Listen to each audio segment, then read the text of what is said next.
আসসালামু আলাইকুম ওয়া রাহমাতুল্লাহি ওয়া বারাকাতুহু। সুপ্রিয় দর্শক, আপনারা সবাই কেমন আছেন? আশা করি সবাই ভালো আছেন। আরেকটা ভিডিও নিয়ে চলে আসলাম রাজশাহী গুপ্রাম থেকে।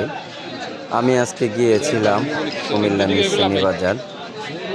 আমি মিরসেনি বাজার গিয়েছিলাম, ভাবছিলাম একটা বাছুর সহ গাই কিনবো, কিন্তু অনেক সুন্দর সুন্দর গাই উঠেছে, কিন্তু কিনতে পারি নাই।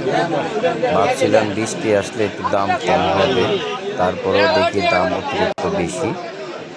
আজকে গিয়েছিলাম। তো অবশ্যই যারা কিনতে চাচ্ছেন, আপনারা যারা ছোট খামারি বা নতুন খামারি বা পুরান খামারি, অবশ্যই গরুগুলো আপনারা দেখে শুনে কিনবেন।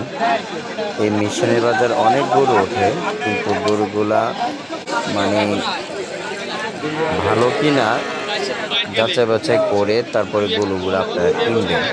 অনেক সুন্দর সুন্দর গরু উঠেছে মিশনী বাজার। আমিও গিয়েছিলাম গাভী কেনার জন্য, কিন্তু কিনতে পারি নাই। আমার এগুলা একটাও পছন্দ হয় নাই। পছন্দ হয় নাই দেখে আমি কিনতে পারি নাই। তো অবশ্য আমার জন্য দোয়া করবেন। আমি আরেকটা বাছুর সহ গাই কিনবো। আমার আর দুইটা গাই আছে, অবশ্য আপনার ভিডিওর মাধ্যমে আমি দেখাইছিলাম দুইটা গাই আছে। আর মিশনের বাজার অনেক প্রতারিত আছে, দালাল আছে, অবশ্য দালাল থেকে বিরত থাকবেন।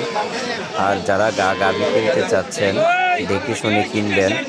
গাভী রোগীলা কিনা, গাভী ভালোভাবে খায় কিনা, এবং কি আপনার দুধ দোয়াতে পারবেন কিনা দেখে শুনে গরুগুলা কিনবেন, যেহেতু আপনারা প্রতারিত না হন। ঠিক আছে? যেহেতু মহিলারা, আপনারা একদিন বাসায় থাকবেন না, মহিলারা আপনারা দুধ দোয়াবে কিন্তু পারবে না, লাথি মারবে, দেখে শুনে আপনারা কিনবেন।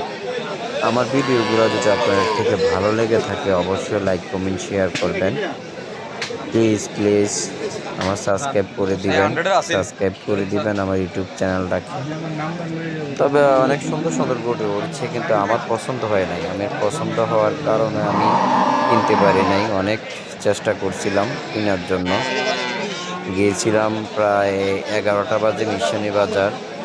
আমি এই বাজারে ছিলাম প্রায় 4টা থেকে 4:30 পর্যন্ত। এই বৃষ্টিতে ভিজে ভাবছিলাম কিনবো, কিনতে পারি নাই।